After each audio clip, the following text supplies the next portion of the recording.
Pedimos desculpas, mas infelizmente por problemas técnicos não tivemos a primeira parte do culto, mas segue agora a mensagem de Deus através do pastor Vinícius. Muito bem, irmãos, é uma bênção, né? O primeiro domingo do ano, iniciarmos com a escola dominical, iniciarmos também com a Santa Ceia do Senhor, né? E ouvirmos a palavra. E eu sei que no início do ano é comum e até é sadio, né? Que muitas pessoas revisam e refaçam os seus planos, né? Tem muitos que fazem até as suas próprias promessas ou metas individuais, dizendo, neste ano eu farei determinada coisa, neste ano, né, prosseguirei determinada forma. E isso é bom a gente refletir, é bom desde que tenhamos submissão ao Senhor, né?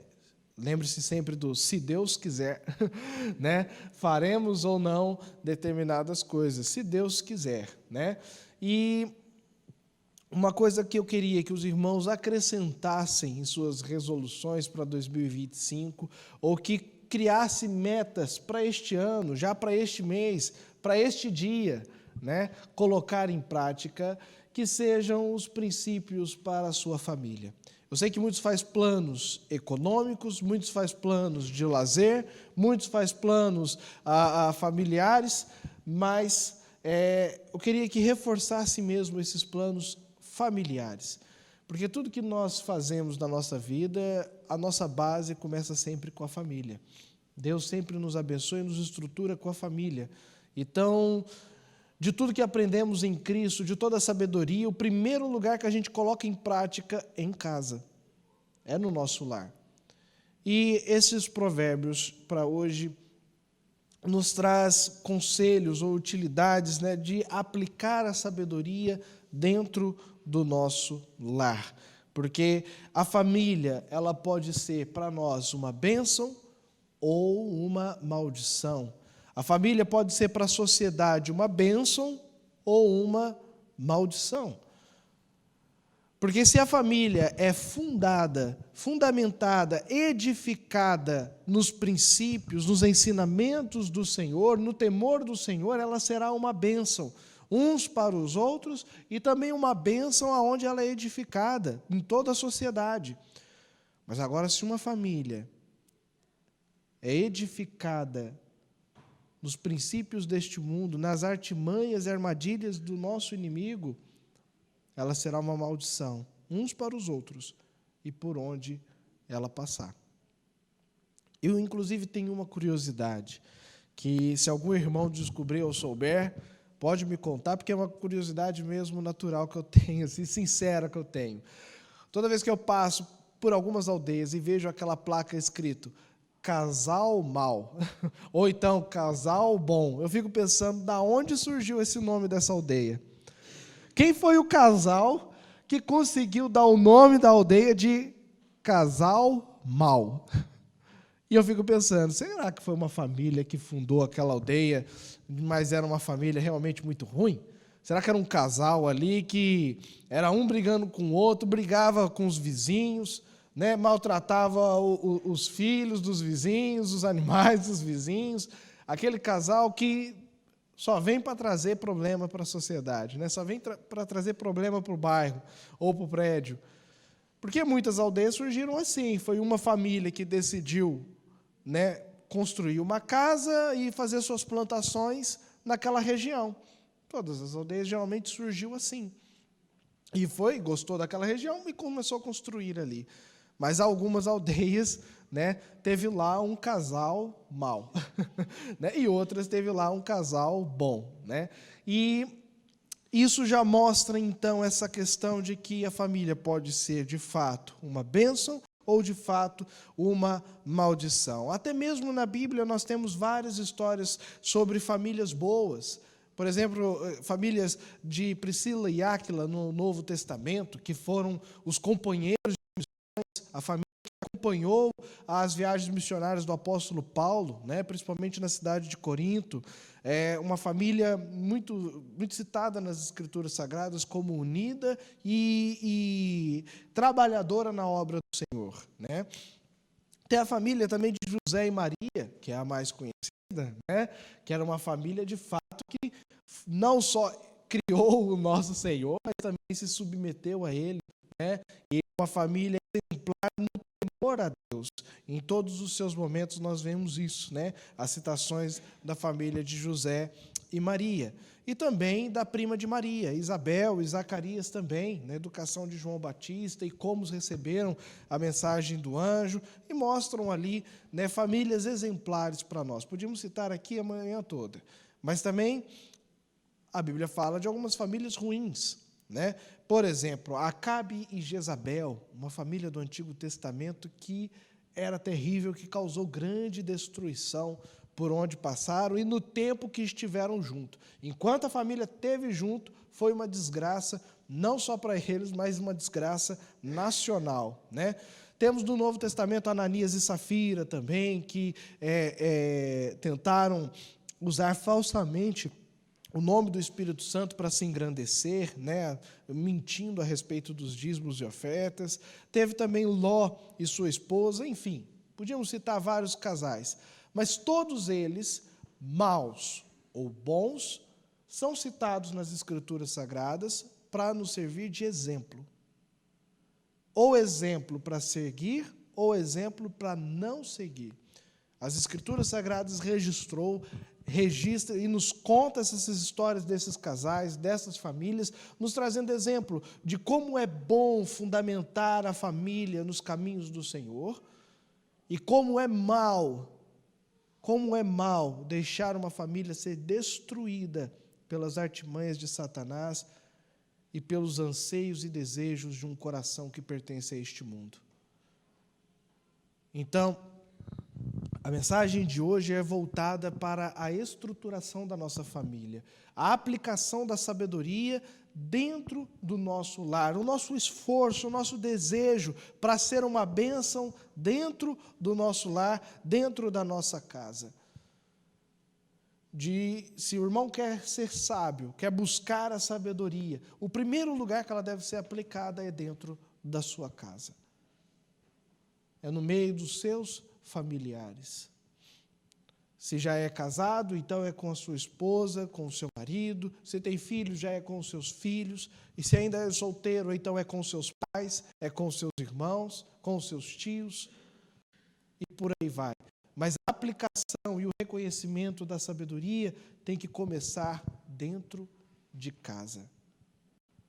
As Escrituras Sagradas nos ensinam também que aquele que quer buscar a sabedoria, lá no livro de Tiago fala, né, que peça a Deus porque a sabedoria vem do alto.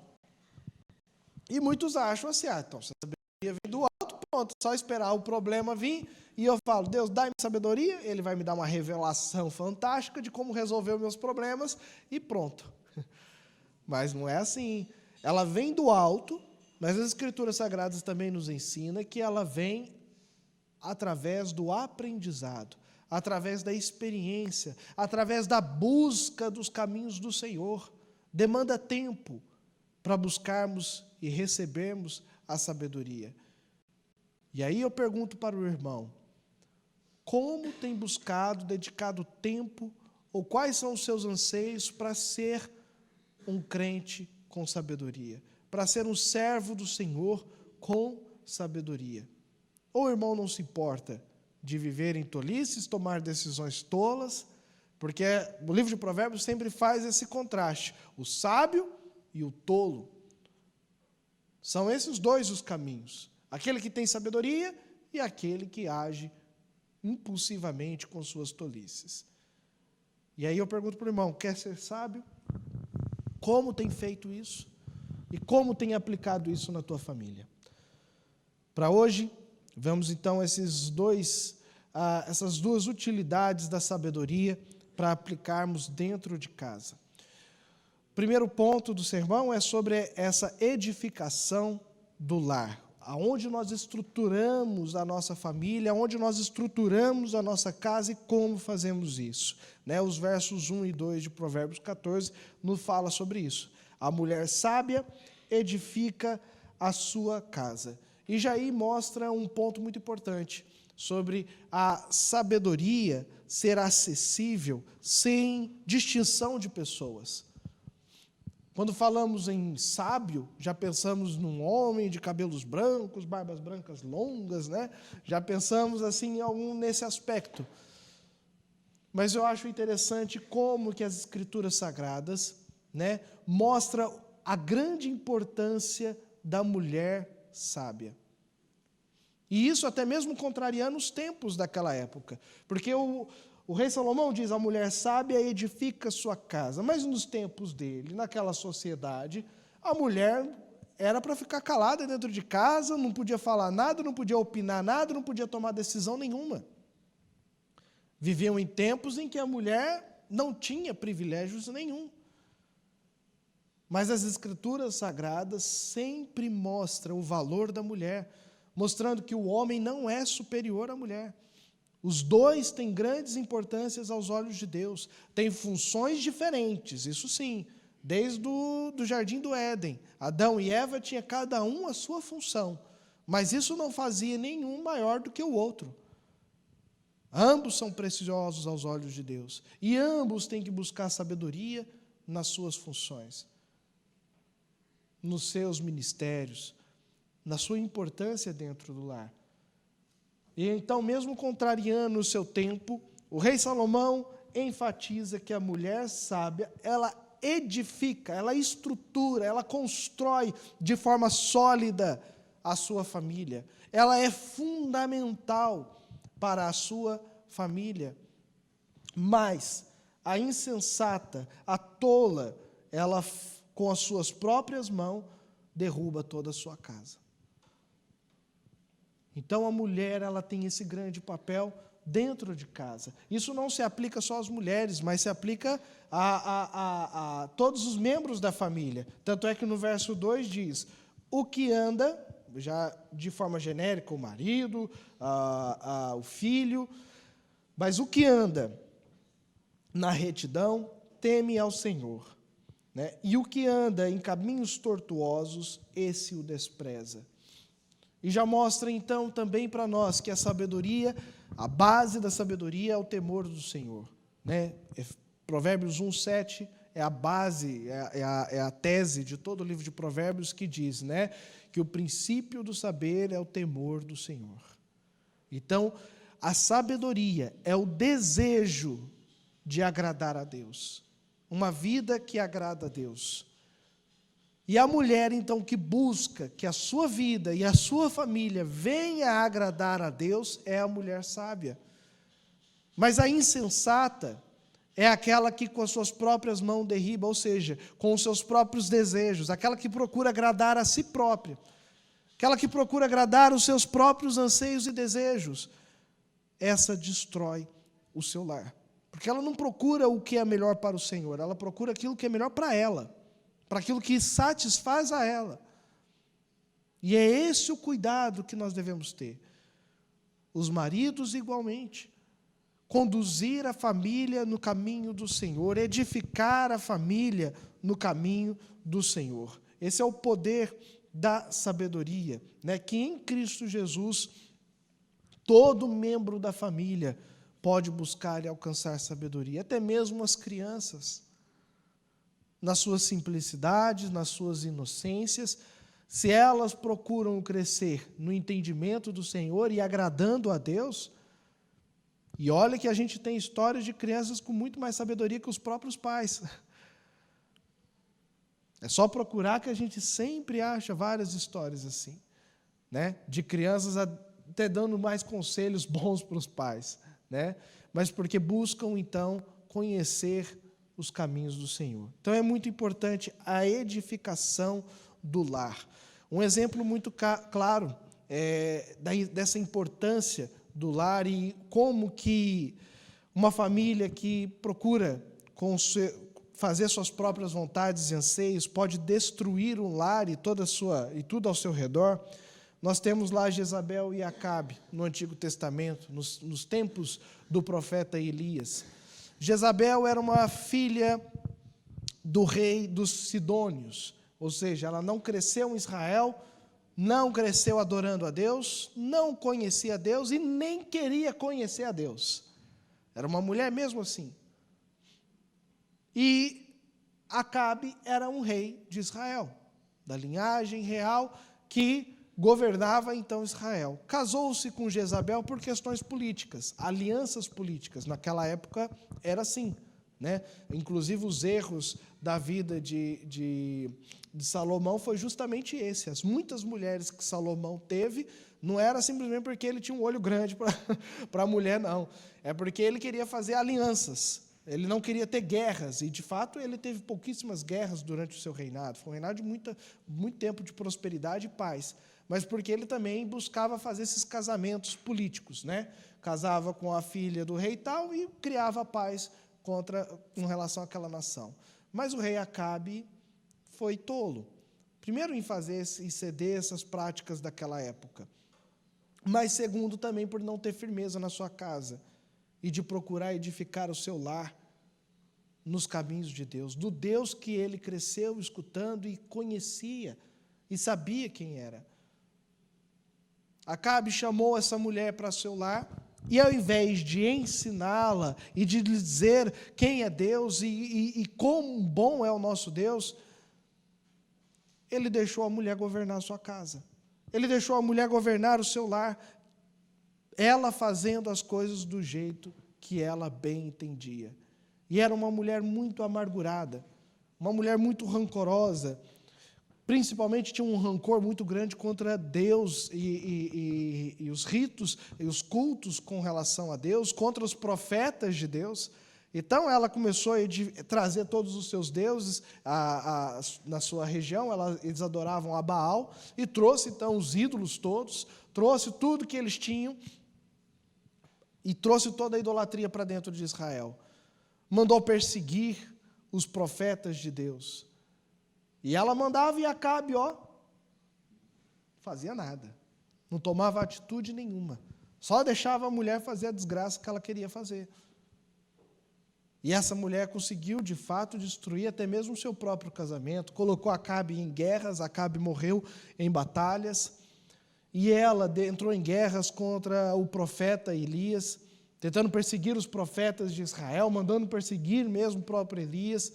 E Elias entrou em guerra com os profetas dela também, matou um bocado de profetas dela.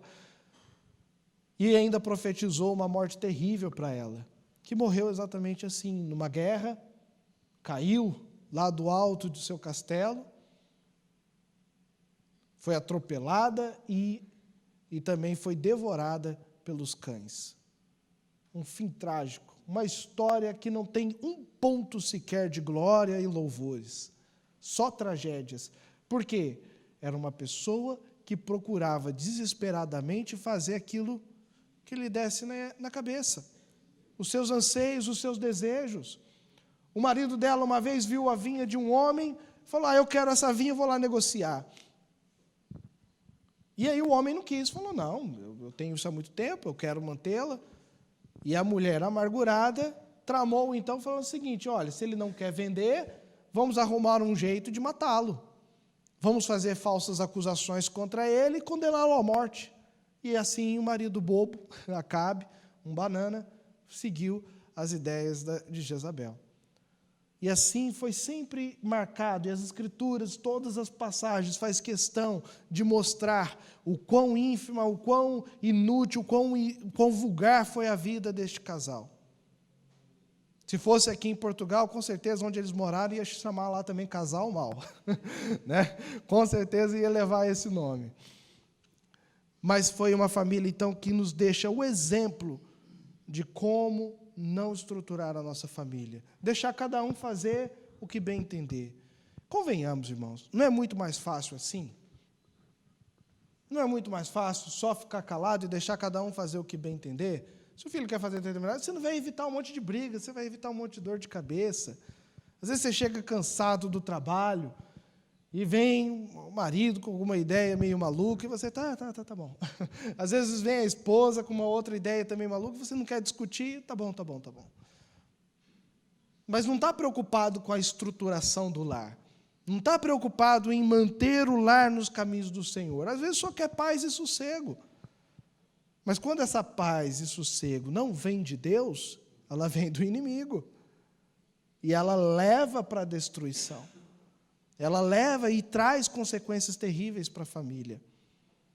Por isso, se você quer buscar sabedoria, tanto em como agir, como fazer a sua rotina, como tomar as suas decisões financeiras, tomar as suas decisões espirituais, busque sempre fazer isso na presença de Deus. Busque bons conselhos de servos de Deus, de homens e mulheres já com sabedoria. A pior coisa que tem para o seu casamento é você procurar conselhos de quem não tem experiência nenhuma, ou de quem não tem conhecimento nenhum da palavra de Deus, e vai te dar sempre conselhos que agradam o teu coração, mas não o coração de Deus. Se você está com dificuldade no teu casamento, a mulher está com dificuldade com as decisões que o marido toma, ou com as atitudes do marido, procure bons conselhos, porque ali vem a sabedoria. Procure na palavra de Deus o que Ele te aconselha, porque daí vem a sabedoria. E não ande a fazer aquilo que mais agrade o seu coração. E, por fim, o segundo provérbio que nós vemos que é de grande utilidade para colocarmos em prática na família, já vem até ilustrando bem, né, como edificar o nosso lar. E uma das coisas que mais estraga, que mais derruba o lar, é a falta de pacificação. O verso 16 e verso 17 nos fala da importância de buscar a paz dentro da nossa casa. Verso 16 diz assim: o sábio, vamos ler juntos, versos 16 e 17. O sábio teme e desvia-se do mal, mas o tolo é arrogante e confia em si mesmo. Quem se irrita com facilidade cometerá erros, mas o homem discreto é paciente. Quem se irrita com facilidade cometerá erros. Na minha versão até diz o seguinte, verso 17, diz o seguinte: o que presto se ira faz loucuras. Aquele que tem rapidez para se irar, ele faz loucuras. Ele não se importa com as consequências das suas atitudes. Ele não está nem aí para o que vai acontecer. Ele quer expressar suas loucuras, sua raiva, sua ira, independente das consequências. Mas o sábio é cauteloso e desvia-se do mal. E o mal que ele desvia, segundo esse texto, começa dentro do próprio coração. É dos próprios pensamentos de ira que vem na cabeça. Tem um ditado antigo que diz o seguinte: os pássaros sombrios podem até circular a tua cabeça, mas se ele vai fazer ninho ou não, depende de você. Aquelas vontades de raiva, né? Quando a mulher fala assim, ai, vontade de pegar meu marido e esganar, né? Ou o marido também com aquela vontade de sair quebrando tudo, aquelas vontades de explodir, de demonstrar que ele está angustiado, que foi afligido, que não está nada contente.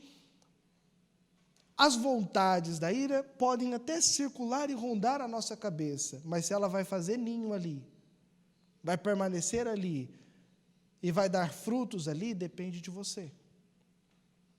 Depende de você. Porque o sábio, ele desvia-se do mal. O nosso coração pecaminoso, né?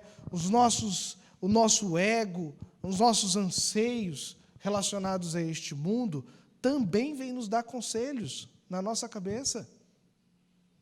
Quando no casamento, quando na família está dando tudo errado, às vezes vem aquelas ideias na cabeça, larga tudo, chuta tudo e vai embora.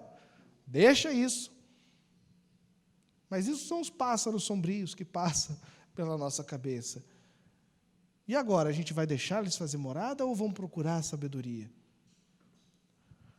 Porque as Escrituras nos ensinam que Deus quer para nós é que sejamos sábios e cautelosos, desviando-se do mal. Porque o insensato, ele encolariza-se e dá-se por seguro. Ele fica cheio de cólera, cheio de raiva, cheio de ira, e acha que isso mostra que ele que é que manda. Às vezes é a mulher, às vezes é o marido, às vezes é o filho, que se ira tanto e quer demonstrar que ele bate o pé e é firme aquilo, não interessa se está bom, se está ruim, se vai ser bom, se vai ser ruim, é isso e ponto final. Pura arrogância, puro ódio, que não leva a nada. Devemos aprender a controlar os nossos sentimentos, desviar os nossos pensamentos ruins. É também como aquele outro ditado, não está na Bíblia, mas é coerente com as Escrituras Sagradas, né? A cabeça vazia é oficina do diabo. Quando a sua cabeça está vazia de Deus, o diabo faz o trabalho que ele quiser dentro dela. Quando você não procura resolver os seus problemas em Deus, não deixa Deus trabalhar nos seus problemas, não deixa Deus, o Espírito Santo, te arrumar as soluções para os seus problemas, você está deixando o Satanás trabalhar à vontade. A sua cabeça e o seu coração é uma oficina que não para nunca. Não tira folga, não tem férias, não tem horários, pausas. A sua cabeça e o seu coração é uma oficina que trabalha o tempo todo. Até quando você está dormindo, teu cérebro lá está construindo sonhos para você pensar. E se você dorme muito angustiado, muito raivoso, você vai sonhar condizente àquilo. Se você dorme em paz, em tranquilidade, vai ter bons sonhos. E também se dorme com a barriga muito cheia, dá pesadelo. Toma cuidado também. Mas a verdade é essa, a nossa cabeça, o nosso coração é uma oficina, é uma indústria, é uma grande empresa que não para um segundo. E você decide quem será o diretor dessa oficina. Quem será o senhor que comanda essa oficina. Porque se não é Deus, é o diabo. Não tem outro. Não tem outro. E precisamos desesperadamente edificar a nossa casa com sabedoria, colocar a nossa cabeça em ordem, saber calar os pensamentos ruins que nos vêm.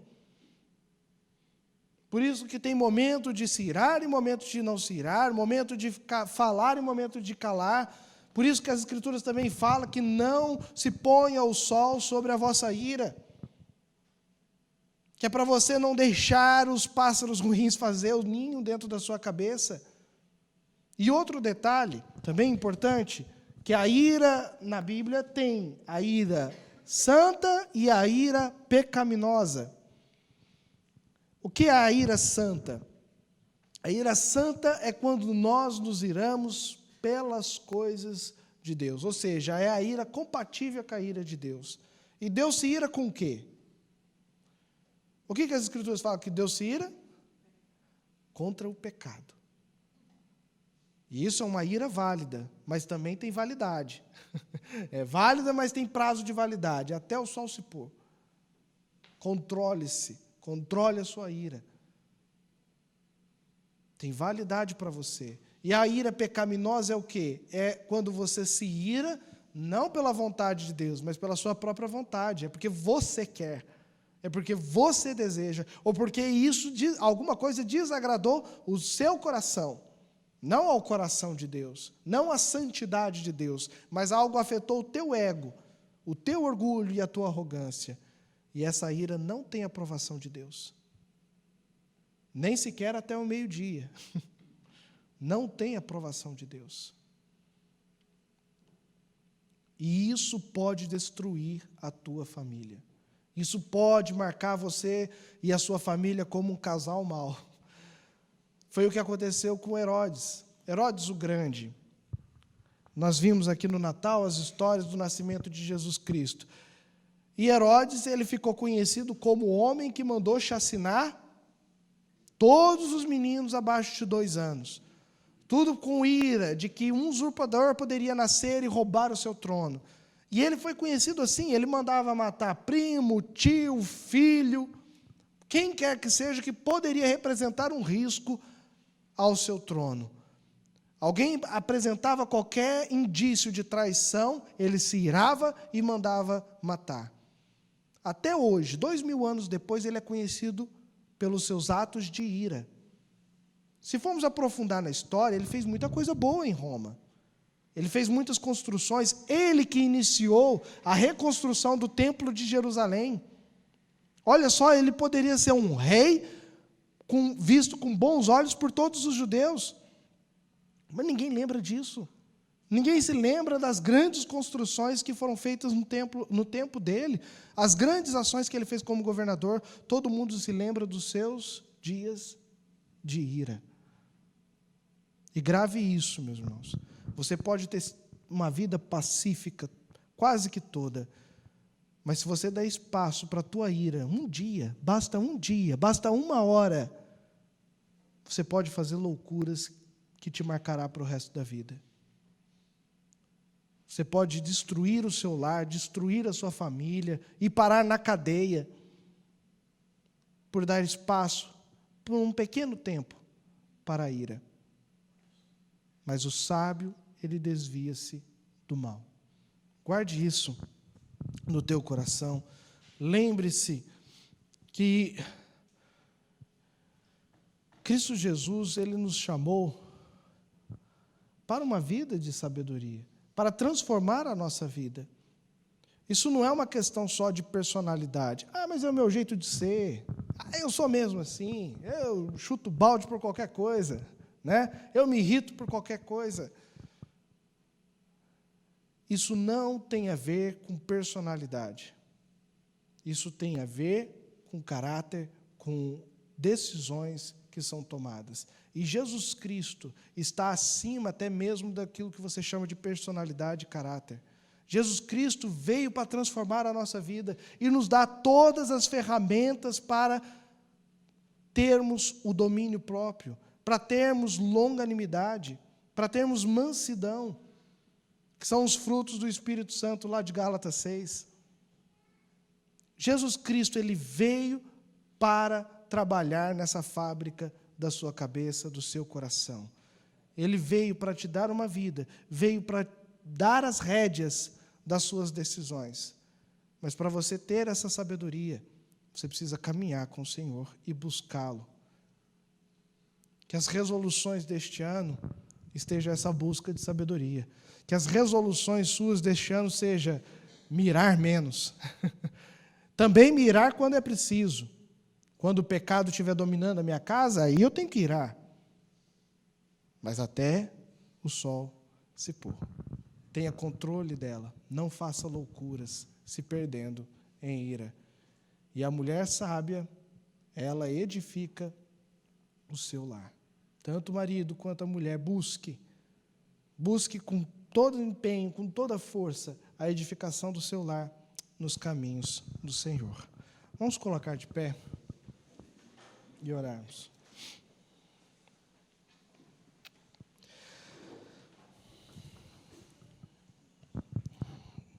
Querido Deus, nosso eterno Pai, nós te louvamos, Senhor, pela oportunidade, ó Pai, de ouvir a Tua palavra esta manhã, pela oportunidade de ceiarmos com o Senhor aqui presente conosco, ó Pai.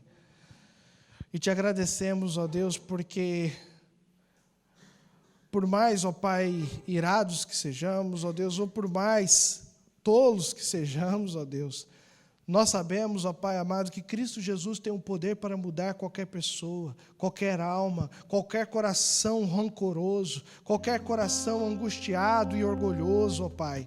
Sabemos que para Jesus Cristo não há impossíveis. Para Jesus Cristo não existe uma alma que não possa ser alterada e salva, resgatada das trevas deste mundo, ó Pai.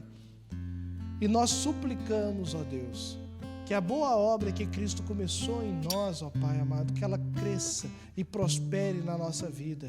Que a obra rumo à santidade, ó Deus. Rumo, ó Pai amado, à prosperidade dos teus caminhos, ó Deus. Que é a sabedoria, ó Pai amado. que é o crescimento nos teus caminhos, ó Deus. Nós buscamos isso e clamamos, ó Pai. Abençoe as famílias desta igreja. Abençoe, ó Pai amado, que este ano as famílias possam ser mais estruturadas no Senhor. Que as mulheres desta igreja, ó Deus, venham edificar o seu lar, ser uma bênção na sua casa, ser uma bênção para o seu marido, para os seus filhos, e que o marido igualmente, ó Deus, busque desesperadamente a conduzir a sua família nos teus caminhos, ó Pai. Nós suplicamos, ó Deus, que o Senhor continue a sua boa obra nas famílias desta igreja, ó Deus, para que possam crescer e louvá-lo, engrandecendo o teu santo nome. Em nome de Jesus assim oramos e clamamos.